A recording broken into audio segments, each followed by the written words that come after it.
Are you ready? Take over.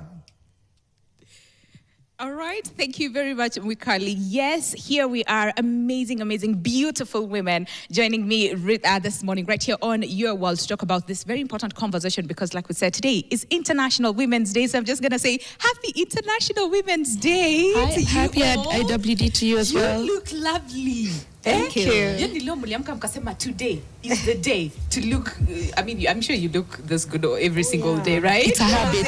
It's a habit. It's a habit. It's a habit. You look amazing as well. Oh, thank you. Thank you. You were saying something very important. Do you look under 18? Bas, so you do never ever call me at TCG. How old are you? I'm 16. We never move. No, but thank you. Thank you. Thank you so much, Sylvia. And I'm joined by, like I said, amazing women, powerful women doing amazing things in the different fields and spaces that they are in. And on my immediate right, this is Sylvia Maina, who's a gender communications expert from UN Women. It's so good to have you. Nice to be here, Joined us on this very important conversation. We have Milka Wahu, who's a founder, Amka Africa Justice Initiative. She's also an advocate of the High Court of Kenya, and she's also a lecturer at Jomo Kenyatta University of Agriculture and Technology School of Law. Hey! Thank you very much. Thank you. Thank you very much. Thank you for making the time as well. And we have Judy Wariru, who's a Regional Managing Director, Eastern Africa from Network International. Hey! Good to have you this morning. Thank you, Winnie. Thank you for making the time. And I just want to start with you, Judy, about this day and the theme. As well of the day, and the theme rather is for all women and girls, rights, equality and empowerment. But for us, again, we'll be focusing on building a future of safety, equality and empowerment for women and girls. So first of all, what does this day mean to you as Judy? And then the theme as well, what does it mean to you? Thank you so much, Winnie. I think for me, it's around accelerating empowerment, safety. Yes. Because we've been talking about empowering women. We've been talking about giving them opportunities. I think it's time we started accelerating that journey. We've definitely made some milestones. We are seeing more girls in education. We're seeing more girls in university, even in the employment space. Yes. We're seeing more girls playing in that space, even in fields where were dominated by men. We're now seeing women taking over. My field in particular. I wanted to point that out, but I'm happy that you did. Yes. Yeah. So I'm in fintech. Yes. We at Network, we do payment solutions for small businesses and enable them to grow. And what you find is, I was just thinking on my way here, and I was saying, we have a job called a Scrum Master. A Scrum Master is a dev person who manages other developers. All right. Then I'm like, but it's a lady. Why is she called master? She should be Scrum Mistress, or we should just call it a Scrum Manager. Yes, right. So again, looking at how do we even start changing some of the titles that are not gender sensitive. Yeah. So for me, it's about accelerating action Yes. of what it is that we're trying to do. And we actually said this with Mwikali during our intro, that we have been talking about women empowerment over and over and over again. And there's also a whole other conversation about Nyinyi mnae over empower these young girls. That's how, where are the boys, okay? Yeah. But I like what you're saying. It's time now to accelerate these efforts and these conversations that we've been having year in, year out. Again, Mwikali, I'm calling you Mwikali and Milka at the same time. Milka, right? Rhyming, the day, right? So the day and the theme. What exactly does it mean to you as an individual, as a woman? Yeah, I agree. It's a very good theme, accelerating. And we are looking at where the woman is and what we need to do to move her forward. Okay. And also positioning the conversation within the well-being of the family. Because it's not about empowering the woman and disempowering the man.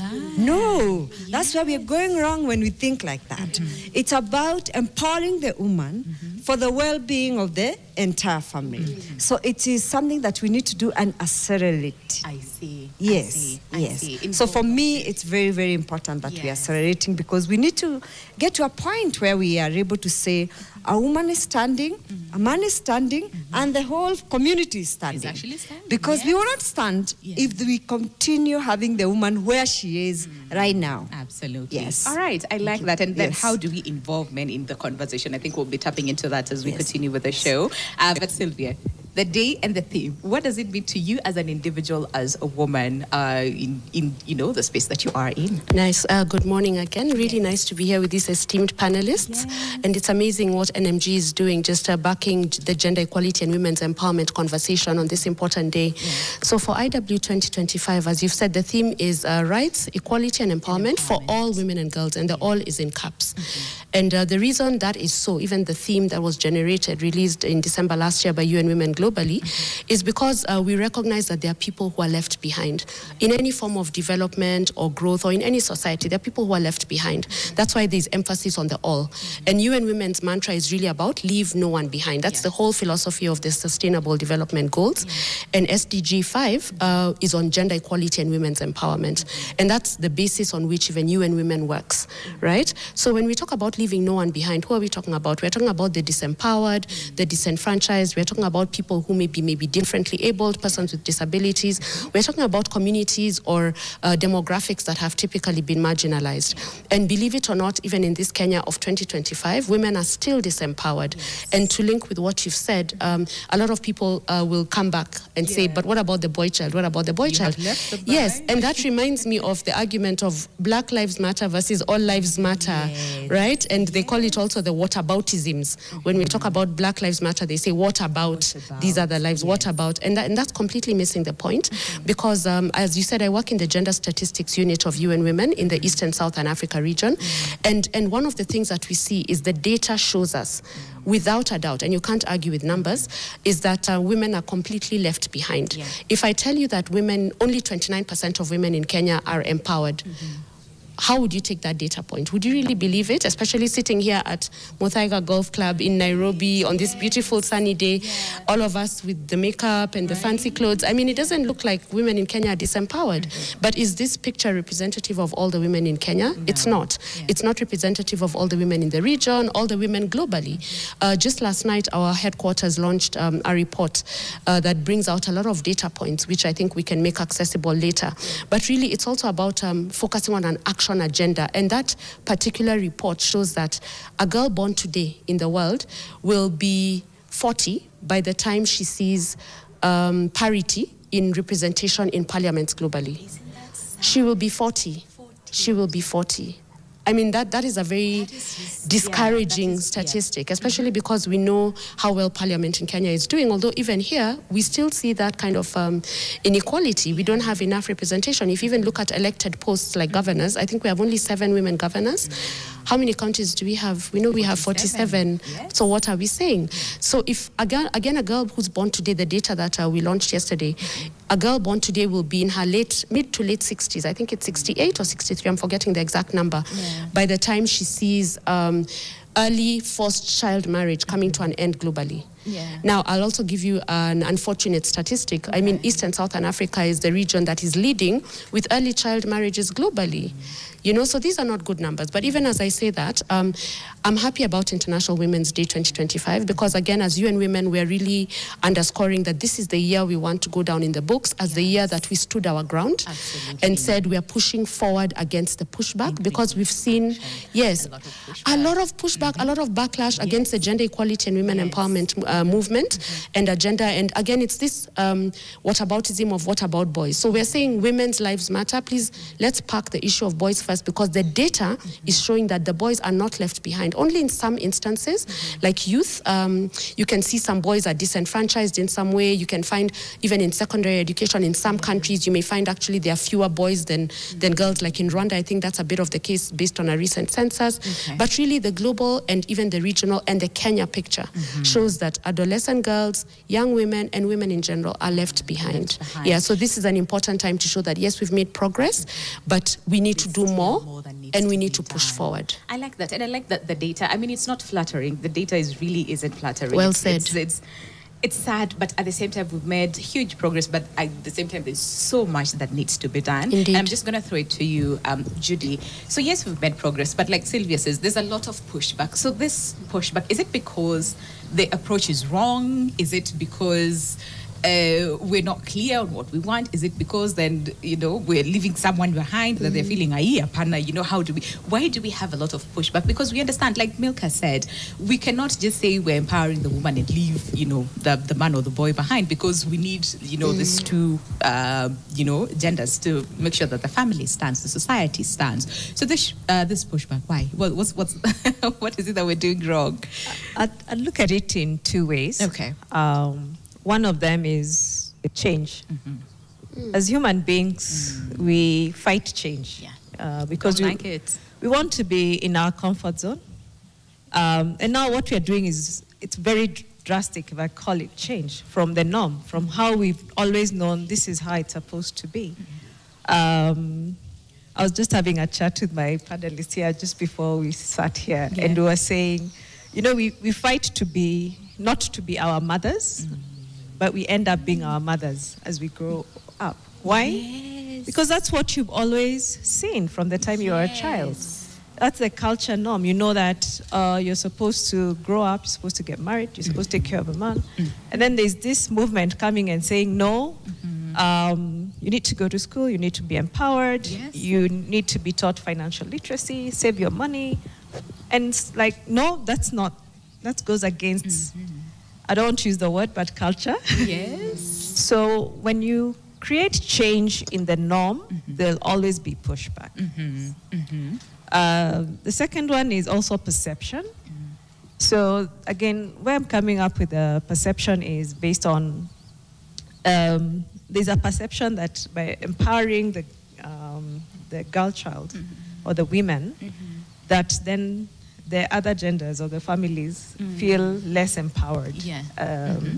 So it's a perception, if I would say. But if you look at it holistically, when you empower a woman, you're empowering a community. Yes, you are. And you educate a woman, you're educating a community. So it's around just perception, but when you look at it in real life, when you see the impact of empowering a woman on society, I think it's for the greater good. Absolutely. Than a disadvantage. I see that.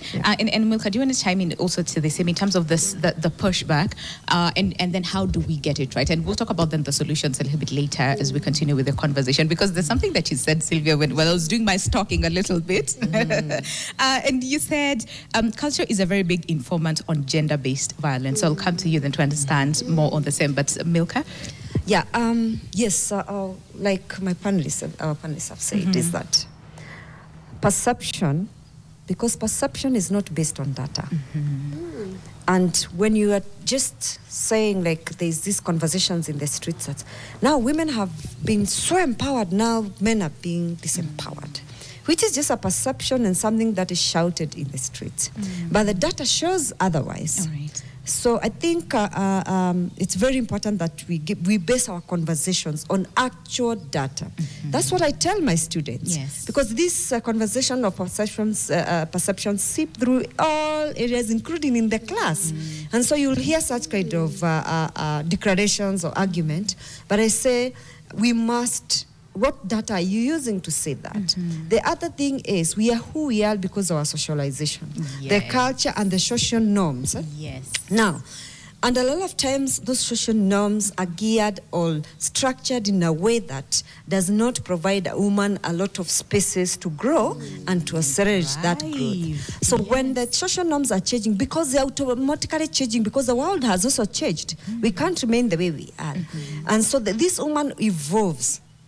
And she becomes a different person. She's participating at work. She's participating everywhere else where she was not participating before. So so there is a problem with the way society feels about how the woman is evolving, and men sometimes start to feel insecure. But the thing is, like I said, this should always be looked at from perspective is, if I'm empowered, I'm sitting here as an empowered woman, and I go to work, I earn. So I bring something on the table, and my partner brings something on the table. Who actually benefit? All of us, plus the children. Yes. So women empowerment is for the well-being of community. For instance, in the field we work in the promoting access to justice, if we look at statistics, globally, around 60% of women are participating in food production. Here in Africa, it goes around up to 80% in the production, the actual work in the fields. Yes. Doing the manual work. But who actually receives the money? Because these women, you have almost 60% of women doing the actual work in the fields, but you have less than 10%. But at the rural level is actually around 1% of women owning land, yet they're the ones working. So you can see the levels of disparity in this, and you can see there is no sustainability in such kind of a structure. Environment, Yes. See. All right. Well, but let's take a break because I do not want to rush into and then all right. I don't want to do that. Let's take a break. Yes. So let's take a break, and then when we come back, we'll pick up from there. But also then get to understand. So then, how do we move forward? How do we accelerate? This conversation that we started a very, very, very long time ago. Because again, 2025 is also a very pivotal, year. Isn't it? In the Beijing Declaration and Platform for Action. So we'll also, delve deeper into that. But again, if you're watching us this morning, what do you celebrate about this day? If you are a woman watching us, what are you celebrating on this International Women's Day? Or who are you celebrating on this International Women's Day? And also tell us why. Our socials are at NTV Kenya, both on Facebook and on X, and tag me as well at Lubembe_Winnie, at it's Mwikali Mary. And also use our WhatsApp number 0112500400 and tell us what are you celebrating about this day and who are you also celebrating on this International Women's Day. We'll be looking at that after the break. To stay with us. The show is Your World.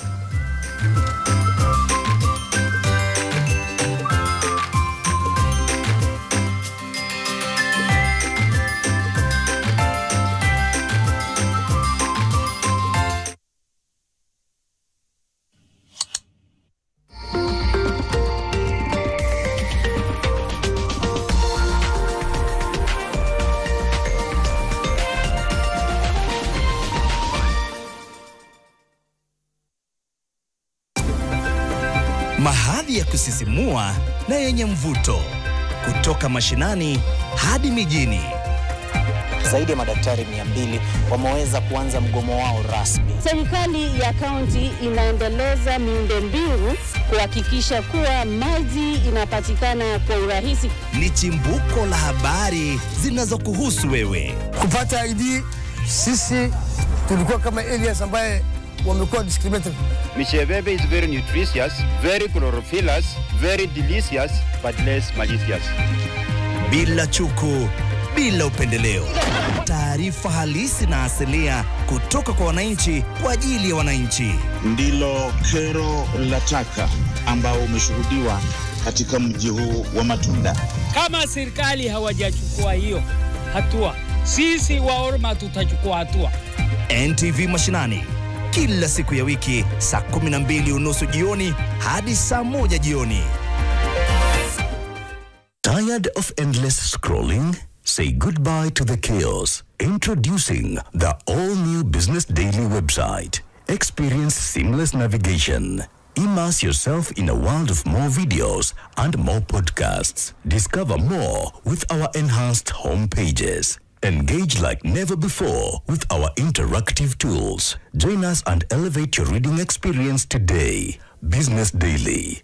More possibilities.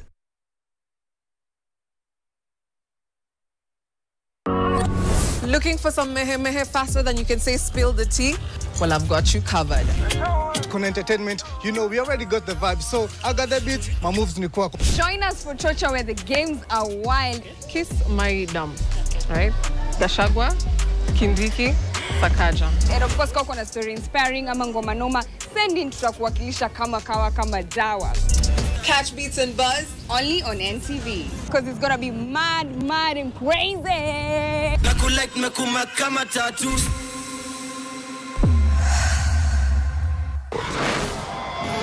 Stay in the game with Sport On.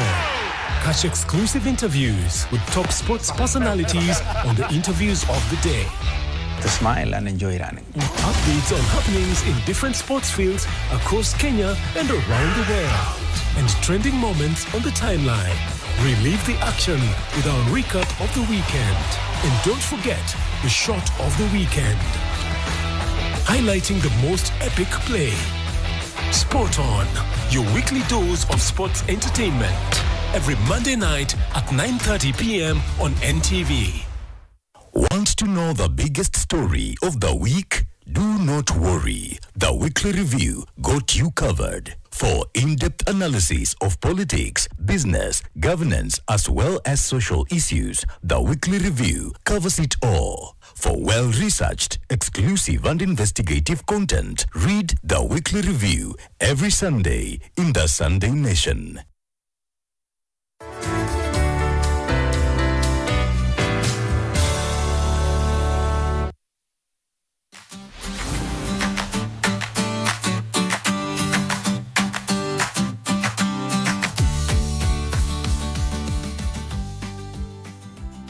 Hi. Okay. Sawa. I think zote. All right. All right, welcome back. Of course, the conversation still continues, even during the break. And we are actually here celebrating International Women's Day under the theme, for all women and girls, rights, equality, and empowerment. And mark you all is in capital letters. Okay? And on the show today, we're also focusing on building a future of safety, equality, and empowerment for women and girls as well. And like we said today, that is 2025, the year, is a very pivotal moment as it marks the 30th anniversary of the Beijing Declaration and Platform for Action. But before we delve into that, Sylvia, culture. Culture. This thing. That painful word that Judy didn't want to say. Yeah. Yes. Can we understand how culture is such a big informant when we're talking about gender-based violence? Yeah, thanks for that. I think actually we want to even go towards the word social norms. I was recently in a meeting just this week talking about social norms, and it resonated a lot with what Judy was talking about. Like, if this has been the practice for a while, why are you upsetting the cat, right? And actually we had an activity where all of us in the room kind of tried to say social norms in our local or mother tongue. And it was so interesting how the translation of that came out to how things are done around here. What is expected of you. Like if you even pick it up in Luo or Kikuyu, or I was sitting next to my colleague from Somalia, it translates to that kind of thing. So basically it's, this has been the modus operandi. And unfortunately, in the region, the modus operandi is often to subjugate women, right? And if you're even in the Christian circles, you'll find that's where the kind of mantras of submitting to husband and things like that, or women don't have a say, they shouldn't be out in public, are the kind of things that now start interfering with that. So when we talk about GBV, what are we referring to? We're talking about from the whole spectrum, the whole gamut, from emotional GBV to economic GBV, which a lot of people don't recognize. And these are things we saw during COVID, and that's when a lot of people started becoming alive to this. Of course, there's sexual GBV, right? Even depriving someone of sexual and reproductive health rights is a form of SGBV. And then there's physical GBV as well, right? Which I think is what many people at least acknowledge exists. But when we talk about culture informing the prevalence or the incidence of GBV, you find that even women themselves tend to support GBV, especially in intimate partner relationships, right? And they say that a man has a right to beat me if, for example, I oversalt the food. I'm quoting actual parameters from studies we've done. Like this was in the Women Economic Index, Women Empowerment Index, I beg your pardon, in 2020, the first Women Empowerment Index that Kenya did. And we had related reports also, and we were judging the level of empowerment based on things like that. How do women perceive GBV? How do men perceive GBV? And it was very surprising, but also not surprising in a sense, to see that some women felt it was okay if their husband or intimate partner beat them because they oversalted the food or left the children unattended for a few minutes, or if they went to visit a relative without the husband's permission.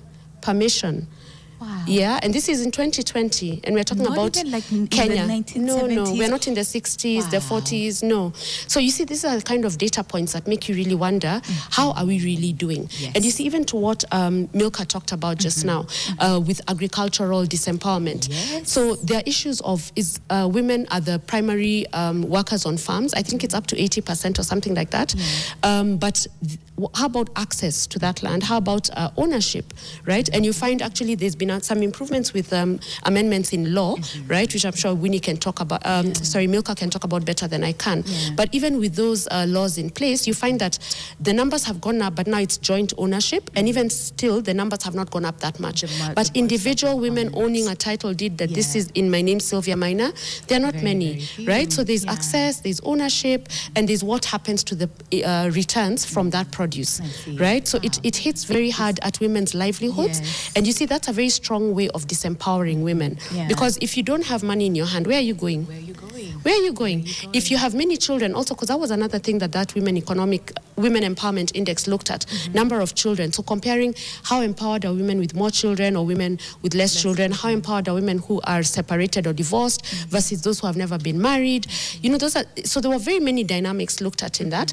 And you find that women who have more children often tend to be a little less empowered, because if you're to leave, how will you feed all those mouths? How will you educate all those children? Of course, women who are less educated are more likely to stay in some of those relationships, again, for the same reasons, because you're less, you have less earning power. You also have less understanding and knowledge of what your rights are, which is why I really like the fact that rights is part of the theme for this year's International Women's Day. It's rights, equality, and empowerment. And another thing, even as you talk about Beijing, Beijing is the first time that we really recognized women's rights as human rights. And so you can say GBV is bad based on a human rights perspective, but if you also look at it without being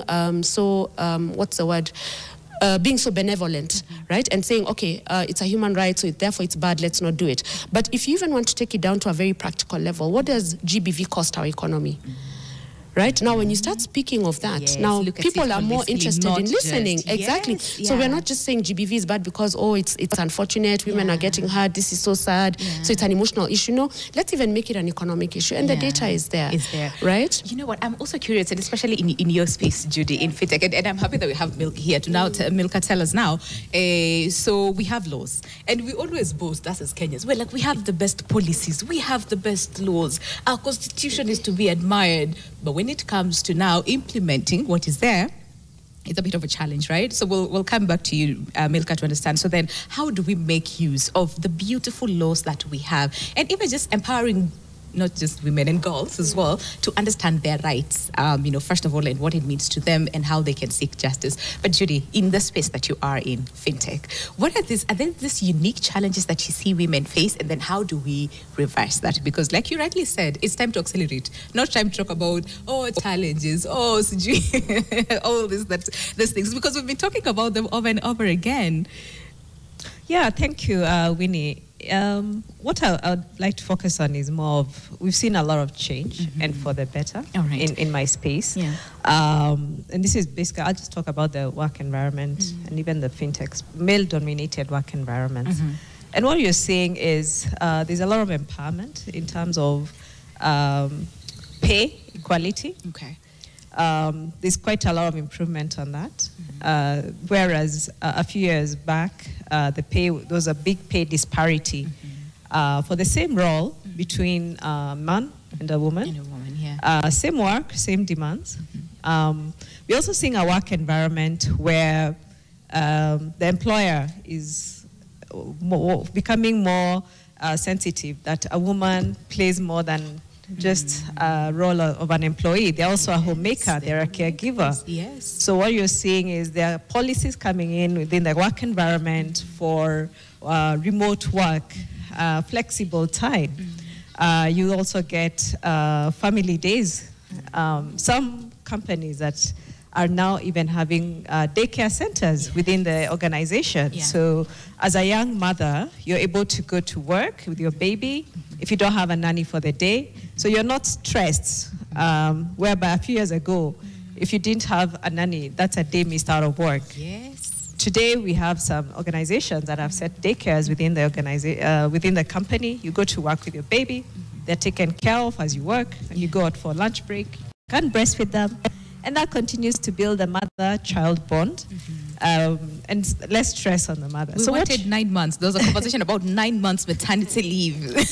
we are one of the countries with a very friendly maternity leave, and I'll let Milka speak to the laws. 3 months, 90 days, but of course there's room for improvement. Yes. I'm not saying that's it. We have countries that give 2 years, 1 year, the UK, Canada.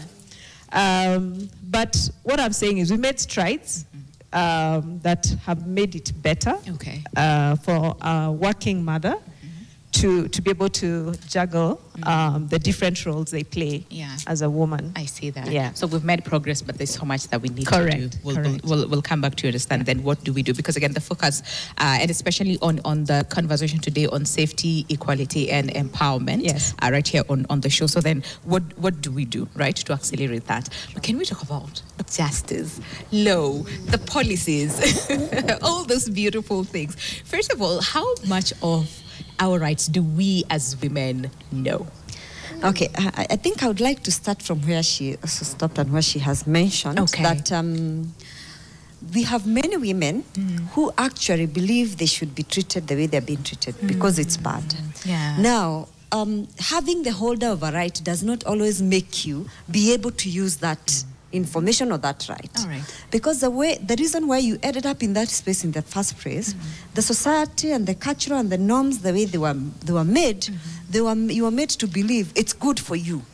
So FGM, for instance, was structured within patriarchal system that it's good for a woman because it makes you mature, it makes you marriageable, it makes you have a man, and it makes you now be able to access resources, because that was the only way to access resources, through marriage at that time. So even when the colonial government came and said, don't do FGM, it's barbaric, it's what?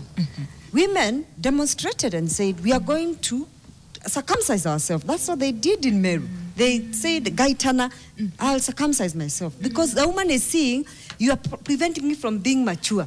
Yet she's the one suffering. So does not always mean, since you just have, because you have a right, that you understand that right is good for you. So we need, first of all, go back and deconstruct what we've the history. We cannot just, law will not solve any problem if you don't go and have conversation. Why is a woman believing that she deserves this bad? So then we can deconstruct those beliefs and let her see, oh yes, I shouldn't be beaten because I'm a human like the man and the, such kind of conversation. We also need to go back to our indigenous way of life. A lot of distorted way of looking at life and violence and so many confusion between men and women were brought by the colonial system. If you go back, you realize a system that had respect for women in a sense, in a higher sense than the way we have right now. So can we go back to our own self? But now coming to law, the laws of this country are relatively good. They're actually good laws, but most people don't know. Like, for instance, let me mention the law of succession. The law of succession is the law of inheritance. It says all children, whether girl or boy, and I'm talking about now grown-up people, they inherit from the parents equally. That is the law. But you find that when there is a dispute in the village, they go to the chief. The chief who has not been trained and does not know. So the chief applies the local traditional law. And so women in such setting are getting a raw deal, are being disinherited, where the law protects them. So that is very, very important. There is a law on matrimonial property. The law on matrimonial property, for instance, says you cannot sell matrimonial property without the consent. So there is need for consent. But do women know? So they need to know that is protected. There is also the fact that you are married together and you're working and you don't have to be working and getting a salary. The fact that you are married together, you are running a home, maybe you have children or you don't have children, whatever you are doing in that home is contribution towards building that home. And in case of a separation or divorce, then each of them deserves a percentage. And what we consider in law is not just the monetary contribution, even the non-monetary, sweeping around the compound, taking care of children, doing things, even what we call love and affection, being your companion. You went to work happy because I gave you love and companion. It's part of contribution. So we need women to know that. Even if the ancestral land, now coming back to agricultural system, food system, the ancestral land that I have come and found that maybe my husband has, and have developed it. I have put structures, I'm doing farming, I have done what, I've built a house for the cow or what. Those development are improvements that I deserve a contribution to. That is by law. Yes. So you can't just say, huku ni kwangu. Yes. This is my house, go away. Yeah. But that's what is happening until we be able to get to know, for women to understand there is protection in the law and they can seek this protection. Yes. But also we need to be able to continue asking the men that, because it's always cheaper and easier if these things are negotiated and done away from courts and other places. But if they get to court, we use the law, and the law is very protective of women. I see that. Yes. I see that. You we know, need to do more empowerment. If you can just allow me to jump in, I want to just tag on to what she's talked about, equality. And I mean, you're a human being just like me. Why should I beat you, right? I have contributed to the home in a different form, but just as much as you have, even though mine is not monetary, why should I be disenfranchised? Yes. So I feel like we need to break down this term equality, because I feel it is really misunderstood. Just as she's speaking, I'm thinking maybe we're taking for granted that the viewers really are on the same page or that we're interpreting it the same way. So when we talk about equality, we're not talking about we want to be men. Okay. We're not trying to upend the place or the role or the particular strengths and destinies, if I can call it, of men, right? We're just saying we want equal access. Yes. So equal access to education, equal access to employment opportunities, equal access to well-being, equal access to health services, equal access to decision-making power. Do I have agency as a woman? The same way a man will get up and go and visit his friends, do I have the same agency to get up and go visit my friends? It's about equity as well, because if someone is left behind, then you know you need to give them 2 steps more rather than the other person next to them who only has 1 step. Because I'm short, so I need higher heels than you maybe who is not so short, right? So that for us to be the same height. And that's now bringing about the equal access. And it's not saying I'm trying to... I'm not trying to say I want to be taller than you. Then the other thing I keep saying, I don't know if this is a good analogy, but empowerment is not a lollipop. What do I mean? If you empower me, by giving me a lollipop, I'm not taking away your lollipop as the person who is empowered. I'm just also being given a lollipop so that I also have a lollipop just like you, right? But you see, there's that insecurity that Judy was talking about and the threat. If it's deeply ingrained in people that men should be a certain place and women should be a certain place, girls should be here and boys should be there, like classic, girls should be in the kitchen or watching the younger siblings, and boys should be in front of the TV or reading the newspaper and hanging out with their friends, right? If we're talking about that kind of subjugation, right? How do we upend that without making men feel like we're coming for their territory? But there's a quote I read somewhere that said that when someone has been benefiting from inequality or from someone else's disempowerment, it always feels like an affront, like an attack when that person is also given empowerment just like what you have. Yet it's not that we're taking away from men, we're just taking what's rightfully ours and saying we also want this. Now, because this year's IWD also has a strong focus on young women and adolescents, over and above the For All Women and Girls, I also want to point out the issue of technology. Right? And technology facilitated GBV. I think we're all on social media in some form or shape. Some of us are on Facebook because of our generation. Others, I'm sure, are on Instagram, and others that we don't necessarily understand that well. But we've seen this across the board. Even on Facebook, which is mostly us Gen Xs, I see a lot of vitriol, right? And a lot of anger and hostility, and I can even go as far as saying misogyny, right? Like, why are people so angry with women? And again, it's that thing of who do you think you are to stand up and we told you to sit down. I was in a meeting a couple of weeks ago with some AU colleagues, and we were talking about how in a baraza, just in barazas in Kenya, and of course that's a town hall or a kind of open public meeting, you find inadvertently all the men are on chairs, but the women are seated on the ground on lessos. And it took, and this is like in the late 90s, and even I think up to today it happens, and you'll find there are free chairs at the baraza, but the women will not sit there. And yet nobody has told them, nobody has told them don't sit there. And even if you ask those women, why are you sitting on the ground on lessos? There's nothing wrong with sitting on the ground, but what I'm pointing out is the disparity. And like what Milka said earlier, we need to go all the way back. Isn't it? And question ourselves, and question if what we are doing, is it really traditional or is it something we've distorted? Because remember, our traditional cultures were not necessarily anti-women. They were not. They were, everybody had respect in society, right? So you find that the women have been doing that just because that seems to be the accepted norm. So when we talk about technology-facilitated GBV, right, we find that in that area, it's a growing area. We don't have as much data as we have in the other points, but we find like even, I think it's Kenyatta University, I apologize if I'm getting that wrong, did a study, I think a year or two ago, where it came out, I think like more than 30% of girls in universities have experienced technology-facilitated GBV. It's almost always from men or boys, right? And men, I think their experience with technology-facilitated GBV is very low in comparison. But what we are saying in 2025 is that we need to look at technology as something that has huge potential to accelerate progress. But we also need to recognize that in many instances currently it's also been weaponized against women. So it's just yet another avenue, apart from land, apart from jobs, where again women are being bashed. To quickly speak to Judy's point about equal pay, we released a report regionally, I think not last year, the year before, about the gender equality, gender pay gap in East and Southern Africa. And the report showed that in this region, for every dollar that a man earns, a woman earns 81 cents. Oh no.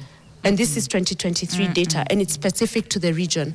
So again, we keep going back to the data to say, are we really getting where we want to be? Are we just making noise? I don't think we're noisemakers. No. We want a better society for everybody. Absolutely. Yes. Just like Milka said earlier on, when we empower one and do not leave the other behind, we actually empower the complete family. You know, you would say, because as a mother, for instance, I have children. I have a girl and I have boys.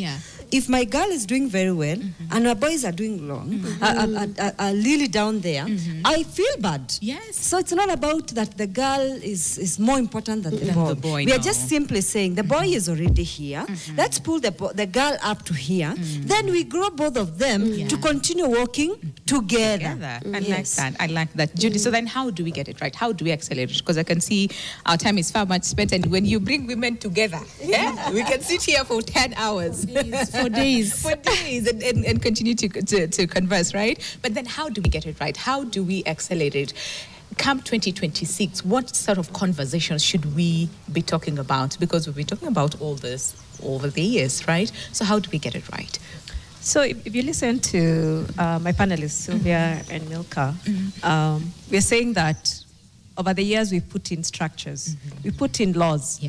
But we are not seeing traction in terms of adaptability and implementation. So I think the focus then is how do we change the mindset, which is what Milka was talking about, whereby I have been known that this is the culture norm. I should not break it, even though I have a right to own this land. Say we're in an inheritance battle, my brothers decide you're not married, you don't have any right to any family property. But how do I enable that person to say, look, the law says. How do we, so I think the next level is break it down, help the women understand that they have a right one, and how can they use it to empower themselves. I like that. I like that. All right. Milka, how do we get there? How do we accelerate? Inject. What does I say? Inject. How do we inject? We really need to inject by going down to Mashinani and ensure that these conversations are happening and the people at Mashinani are empowered. The rural woman, because we could discuss here, but the rural woman is out there. She's at Akoshamba.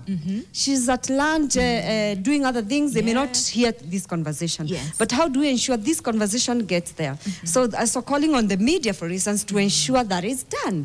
Speak to that rural woman in a language that she understands. Calling on all of us that how does this data become segregated and simplified that it can be consumed by that woman at that level, and every woman and man can be able to consume it. How does law get reduced to simplified versions that are accessible to every assistant chief and chief? Because they're the ones making decisions. Very few. Almost less than 10% decisions are getting to court. The rest are being made by police officers, children officers, assistant chiefs. Those are the people making decisions and the people either advancing law or advancing social norms which are against women. So we need to put more effort, and I'm calling upon all women and all men. If you're in a position and you have this you are custodian of this kind of information. How do you ensure that you are doing your moral responsibility of ensuring that you speak and educate others to ensure that that actually is able to be used and be able to help women come up? Absolutely. Yes. Sylvia, how do we get there? Yeah, as always, ready to jump in, eager to speak. So one of the things that we are seeing this year is that the figures may be daunting, but we are saying we are not daunted. Yeah. Right? Ooh, the figures may be daunting, but we are not daunted. I wish I could take credit for that quote. I actually heard it at the launch of our global report last night. And this actually came from women who had been at Beijing 30 years ago. Right? Women who actually had been there and they've watched the traction up to now. And they're saying we don't like the direction things are going. And yes, there has always been pushback, but what's different right now is that the velocity and the form of pushback is kind of changing. And we're observing this. And we're seeing that it's more of organized, it's organized aggression, if I can call it that, or organized pushback. So there's actually even like money and grouping behind this that are really saying, look, we're not going to do this. And to speak to Milka's point, yes, the laws are there. And even across the world, there are many countries that have done very well with laws, right? But we need to look at it from the top up. So the state intervenes with laws, but also from the bottom up, as Milka has talked about, with empowering communities with information. And how do we do that? We break down that data, like she has said, and we get to the opinion shapers, the opinion leaders, decision makers, down at the grassroots level. Yeah, so that's one of the things we are saying. Yeah, it's daunting, but we're not daunted. The other thing is we are focusing on action. We are looking at action and not just words, right? We want to have action that backs up these concerns that we have, and our action continues to be sustained, right? So it's not just words, but we're also moving ahead with action. And last but not least, we're talking about, yes, again, the numbers, and they can bring some form of despair. And I keep saying the gender space is not an easy one. But instead of despair, we are choosing hope because we already know the playbook. We know the playbook. Like we've been here before, right? Where this kind of thing is being shaken, and we're being told, listen, you've come too much, as we would say in Kenyan speak. Mmekuja sana.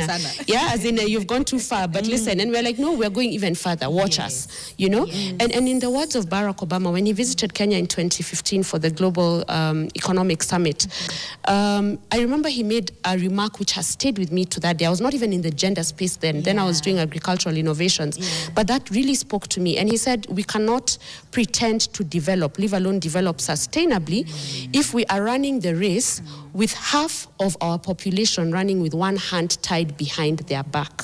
Yes. I found that so powerful. And that really speaks to us as society. I don't think there's a society that's only all men. Whether we like it or not, we're stuck with each other, so to speak. Yes, so we're all, this is it. And our downfall as women is the downfall of humanity. And the men, women, everybody falls. Exactly. And women fall, we all fall. This is it. If men fall, the same thing, right? So it's in our interests, actually, to also ensure that men remain empowered. I'm a mother of two boys, like I like to say, who are almost adults. They are big teenagers, and they are feminists. I will assure you, they know very well we do not hit a girl, we do not shout at a girl, we do not abuse girls, and they understand that women and men need to be equal, right? So that is the future that we are looking at, and that is our hope. I like that. Hey, I like that. All right, so we literally need to go on a break and then, turn over to the next hour. But, and I'll take this as your parting shots, all right? In like 30 seconds, don't overthink, okay? Do not overthink. So what do you celebrate most about being a woman? What is it that you like most about being a woman? And going back, what would you tell your younger self? I'm going to start with you, Judy. You're the child. Yes. What would you tell her? And what do you celebrate? What do you like most about being a woman? I think what I love most about being a woman is just you're celebrated for being female. And the power that we hold, that sometimes you never realize how much power you have as a woman. And the influence as well, whether it's within a family setting, whether it is within, because if you look at women, the way we are exposed to so many dimensions of life, it empowers you in knowledge in so many aspects. So I might be in corporate today, but if you put me in a kitchen, you will definitely thrive. Exactly. If you put me in any environment. So for me, that's the fact that I'm able to have discipline, have multidiscipline, is what I love. I have male colleagues, and every time we're having a meeting and I interrupt something, and I tell them, you're not able to multitask. That's one thing I always drive home. I'm able to multitask. So for me, being a woman is definitely a thing of pride. I like that. What did I tell my younger self? Yes. It only gets better. Oh, I like that. Very nice. It only gets better. I like that. Thank you, Judy. Milka? Yeah, thank you. Being a woman is wonderful. I think it? I've thought about it before, and actually I wouldn't want to be a man. Even if there was reincarnation or it's happening, but yes, I wouldn't want to be a man, but I'm very happy to be a woman. Yeah. There is an aspect of giving that is very naturally female. Yeah. And it is biological, it's given by God. Yes. Because God gave us different things, men and women. Yeah. And I love that. And I really like the fact that when a woman is able to tap into that and identify it, then she's able to bring the generation that is able now to bring these changes we are talking about. Yes. Can you imagine out here, every boy, every girl is being brought up by a mother or a guardian. Yeah. There is a woman in the life of that child. Involved in that, yeah. So if that woman who is bringing up that child brings up that child in the right way, in the sense that this sister or this cousin or this lady, this girl who is growing up with us is just like you. She's a human like you. She deserves access to everything just like you. You are all equal. You're just human, both of you. Yes. And actually, not only says that, but does that in terms of upbringing. Okay. We would close this discussion. We would do this in the next 20 years. We will not need this. We will go to something else. We will go to something else. Okay. So women have this capacity. So I am asking all women who are listening to me, please do that at home so that we don't have to talk about it out there in the streets. I like that. Yes, I like do that at home, and it's very possible that we can do this. What would you tell young my younger Milka? self? Yes. I would really encourage my younger self not to be anxious. Through the 20s, through the 30s, and now I'm in fourth floor, moving into the rooms in fourth floor, and I'm thinking, I have it. I mean, everything shall be okay. It shall be okay. Do not be Everything shall be anxious. okay. Yes, everything shall be okay. And sometimes we actually I'll just tell need my younger someone to self. tell us that Yes. it's gonna be okay. Follow your heart. Follow your heart. I like do your that. purpose. Find it. Follow it. Everything shall be okay. I like that. Okay. Yeah. I love it. I really love that question, by the way. Yes, it's amazing. It calls for so much introspection. So I think, like Judy stole my words. Yeah, but the use of the word power, when I think woman, actually, that's so interesting. Despite even all the data, I'm like, women are so powerful. That's what I would want to say, that I love being a woman because I feel there's such an unstoppable power. Yes. I also want to say that women, I feel happy to be a woman because you're strong enough to stand, but you're soft enough to bend without breaking. Yeah, and I feel that's a very strong resilience that women have, because I feel we often do get a raw deal in this world. Let's just be honest. Let's call it as it is. And that's for the moment. Again, I'm not bringing rain on this parade. But the truth is, it's been a man's world for a very long time, and yet here we are still. We haven't given up. So for me, that really speaks to the resilience of a woman. I feel women, I'm happy to be a woman because I feel I can be as soft as I want and be in touch with my soft side, but also as hard as I need to be to survive, to raise boys, to thrive in the workspace, to thrive in my personal life, right? And keep going. To younger Sylvia, what I'll tell younger Sylvia is don't be afraid to shine. Don't feel like you ever need to be smaller to make others not feel small. Hey. Don't feel that. Do not. Do not. And you see, I'm speaking from a place of that's what I would typically have done previously, of let me not shine too much because I may look like, I'm in your face too much. No, now I'm like, I'm sorry if I'm in your face too much. That's not my intention, but this is me. I'm big, I'm strong, I'm powerful. I can do anything I set my mind to. I have a lot of grace to me. And I would also tell younger Sylvia, a city on a hill cannot be hidden. Right? That's a quote from the Bible. A city on a hill cannot be hidden. So as long as you're on a hill, be sure you will be seen. So it's futile to try and hide. So please do you on that hill and let us see you. Hey, me feel like sasa tufunge nini twende nyumbani because enough have been said. Wow. Yeah. You see, that's why we said we're so excited to have all of you here on the panel today, because what a way to start this day right here on Your World. Asanteni sana. And just the way you said Judy stole your line, you stole mine, and Milka stole mine. Alas. Right? Yes. We're all in the same space and thinking about the same. But thank you so much. I mean, we can sit here and talk, but we have to say goodbye to you guys, but also have another panel panel, still on the day, because NMG, we are camped here for the entire day up until, the night. There will be actually a gala tonight, okay? So kujeni dress the way you dress to impress, okay? But for now, I'd like to say special thanks to Sylvia Maina, gender communications expert from UN Women, Milka Wahu, founder Amka Africa Justice Initiative. She's an advocate of the High Court, and let me tell you, lecturer at Jomo Kenyatta University of Agriculture and Technology, School of Law, mouthful. Yes. And also special thanks to Judy Wuriru, who's a Regional Managing Director, Eastern Africa Network International. Thank you so much. Happy International Women's Day to all of you. Thank you. I hope you'll have a good time today and also come back later. Already good, for sure. Yeah. See you then. See you then.